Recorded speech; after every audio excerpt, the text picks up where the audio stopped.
It's not just the Call of Cthulhu, it's also the Call of Cthulhu why, and where, and how. Oh! Hello everybody, and how much? That's also important. Hi everybody, welcome back to Seacember! On this episode, we're going to be talking about Dredge. Dredge is a game where you are absolutely not in an H.P. Lovecraft psychological cosmic horror that is set on the ocean. Sorry. That is absolutely what you do in Dredge. That is like the whole thing about Dredge. Okay, anyway, our checklist. Let's see. Fishing. Oh yes, that's kind of the whole mechanic of Dredge. Diving. No, sorry. No diving in Dredge. Sharks? Yes, they're some of the things you catch. Pirates. Well, not really. Would, like, the ghost pirate ship count? That's a maybe. That's a maybe. Sea monsters. Oh yeah, there's lots of sea monsters. Grog. You do not drink grog. Or anything in this game. And finally, scurvy. You know what, I'm gonna say yes, because the people in this game look pretty rough. I'm thinking something scurvy-related is going down. The game starts with your character, a fisherman, going off to the coastal town of Greater Marrow to take on the job of being the local angler in your kind of run-down little boat.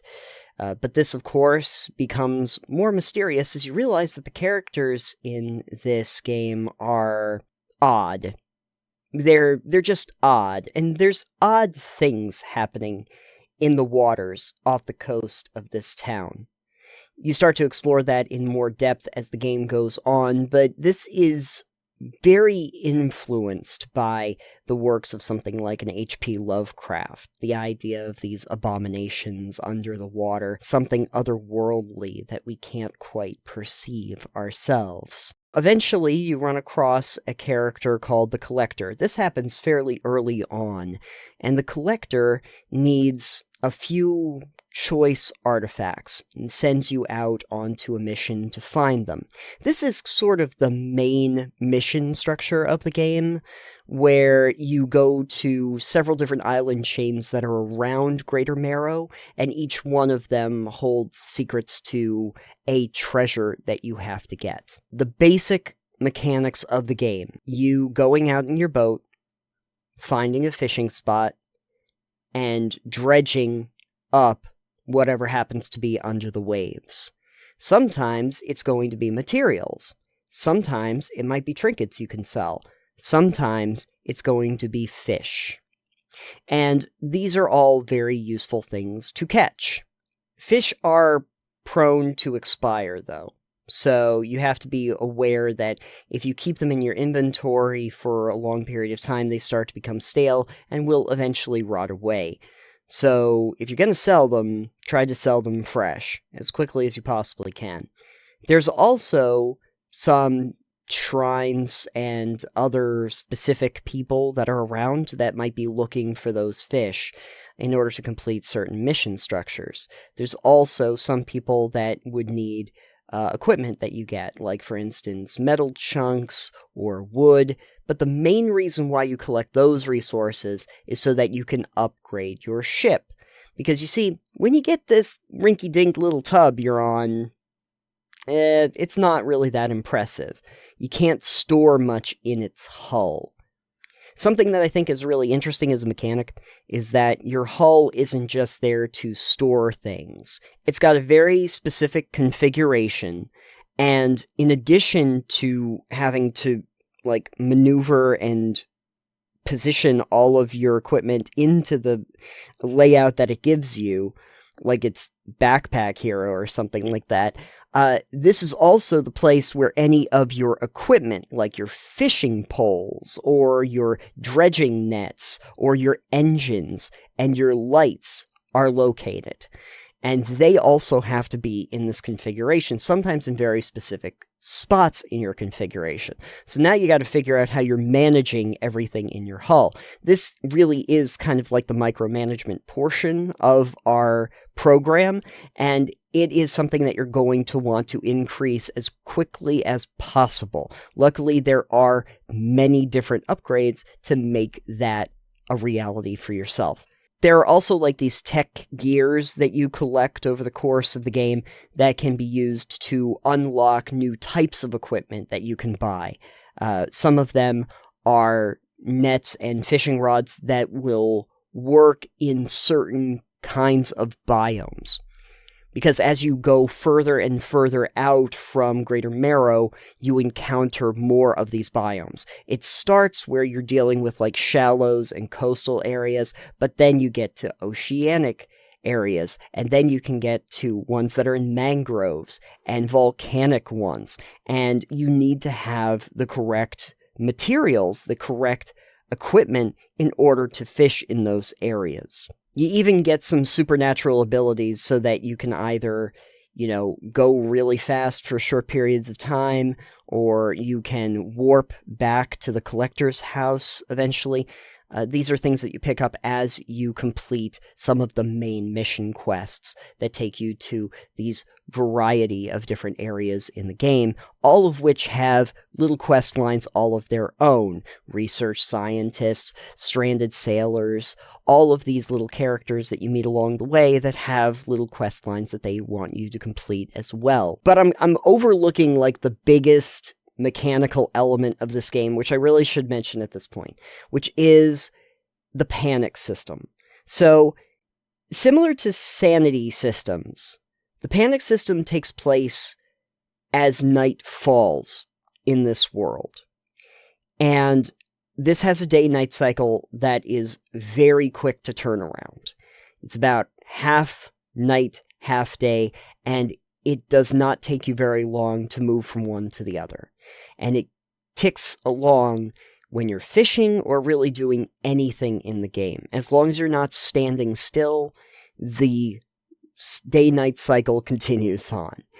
When night falls, you start to panic, and there's a little eye that's in the top of the screen that starts to widen. And as your panic sets in, things start to happen in the game. Things that are unexpected. For instance, you'll see illusions. You will start to see rocks where there weren't rocks before, which is kind of a problem because if you hit rocks, or really anything, you just tap anything, you can lose hull points. And you don't even start with all that many hull points. You can wreck yourself very quickly just by tapping up against land. So when these little rock formations suddenly come into view because of your panic that weren't there before, you can end up really seriously wrecking yourself. Another thing that can happen is that mysterious sea monsters and creatures suddenly appear that are not usually there and will wreck you very quickly. There's this one glowing shark, and if your panic meter is really high, when you go trying to get back to Greater Marrow, if that's your port of call, the glowy shark will just ram straight into you and immediately wreck your ship. It's like an insta-kill. Don't go back to Greater Marrow if you have a really high panic system. You don't want to go there. Find some other place to call tonight. You can indeed sleep, which is kind of useful in certain situations because that will lower your panic meter, and your time will tick along. But, of course, if you have fish in your hull, for instance, and you haven't sold them off, they will become stale or they will desiccate on you. Oh, another thing I should probably mention is that if you are putting on new nets or engines or anything like that on your ship, they actually do take a certain number of hours to install on your boat.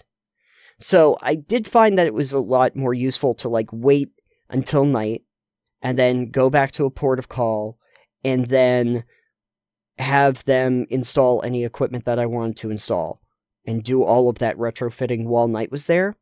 But you also kind of want to sleep because if you have any panic, you want to get rid of that, because the panic will stay with you even during the daytime hours if you don't deal with that problem. I started to fudge this system a lot as the game went on by trying to wake up before dawn. It will usually start your day at 6 o'clock when the cycle goes from night to day, if you just sleep until dawn. But I started to do this thing where I would try to wake up like an hour or two before, because I knew that the darkness, especially with the lights that I had on, would not really take effect at all. It wouldn't really hinder me if I woke up a little early, like a couple hours early, and I could spend more time out in the ocean trying to fudge the system a little bit. It generally worked, mind you. It generally worked once I did that. But it's not like an automatic thing. You kind of have to learn as you go. Hull damage is not just you take so many hits and you're donezo. Hull damage is also that certain spots in your inventory get X'd out and need to get repaired. So if it hits you and it knocks out your engines will not work until they get repaired. If they hit your lights, you no longer have a light if it gets dark out until you repair it. This is the basic health system, too. It's basically just your ship. You, as a fisherman, the fisherman, don't really have health of your own. It's all based on the ship. Everything that you do is from the ship. You never get off the ship. The closest thing that you ever have is when you go to ports of call and can talk to some of the various locals through a very simple display of the town. There is no point where you walk around the towns. It is all on the ship. If you don't like being on the ship, you're not going to enjoy this game. But in a lot of ways, I understand why they did this, because it really should be focused on the mechanics that they lay out with the ship itself. You don't start as being very powerful, having a lot of cargo room, being able to travel very quickly, but by the end of the game, 20 hours or so in, you have improved greatly on all of that. And a lot of these early problems that you were dealing with have started to fade off into the distance. So you are able to mitigate it faster than new threats come into play.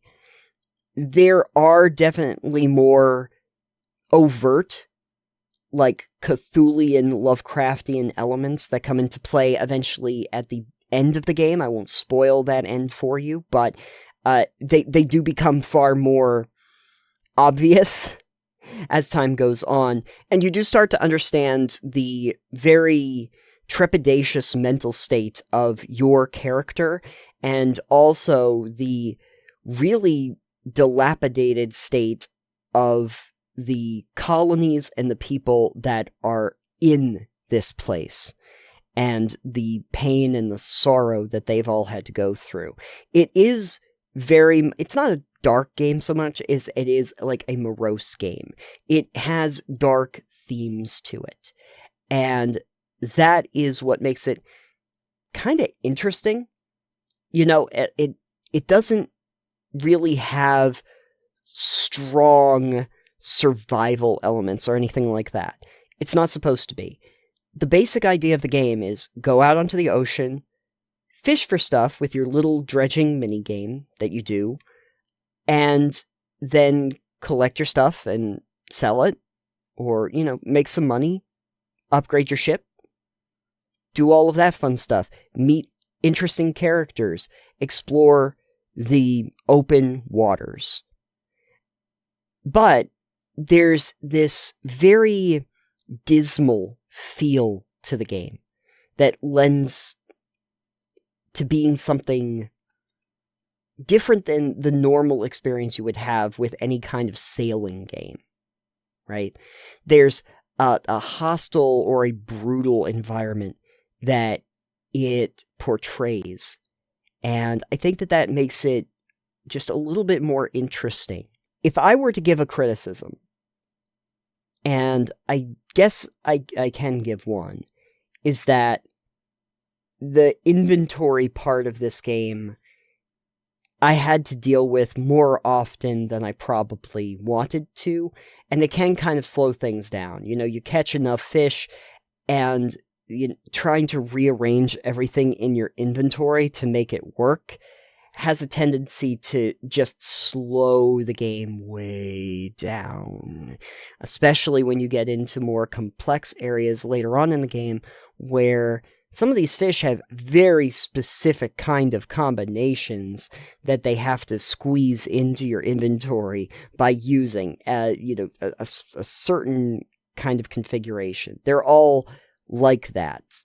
And so trying to figure out how you're going to get like one of these sharks that might have like 3 squares up toward the top and then several squares in the middle, and seeing how you can like shove that into your inventory starts to become more of a Tetris game than anything else. It's not enough for me to say that the game isn't recommended. I haven't played the DLC, so I don't know how that is for like Pale Reach and Iron Rig, but I think that it's a really interesting game that I did enjoy playing. I don't regret playing it at all, and I feel like there's some really interesting world building that it does. And even though it's not like full-on cinematic in how it presents itself, it does a really good job of feeling kind of cinematic. You know, a lot of the cutscenes and a lot of the dialogue is just done with a static, like, painted almost image of the characters. And a lot of it isn't voice acted. So you're just kind of going through a dialogue tree, sometimes a very simple one with just a couple options. But it still has a certain cinematic quality in how it is shot and the way that the game will reveal itself to you as the player. I think that in general, Dredge did a really good job at that, and I appreciate it. And yeah, if I were to say, should you try it? Yeah, I think you absolutely should try it. It's not like anything else I've really played. Well, we dredged up some emotions here on the show. I did the walk the plank thing. Can I shoot you out of a cannon? I have several cannons. I don't want to do that, though, because I want you to return here next week so that we can do another one of these, if that would be cool. Do you know what the next one's going to be? No?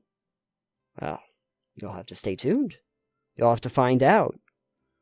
I will make room in the canon, though, if you don't like it. So, just keep that in mind. Just think about that in terms of your general attitude about this. I can see you looking at me right now. I can see you judging. I'm not happy about that.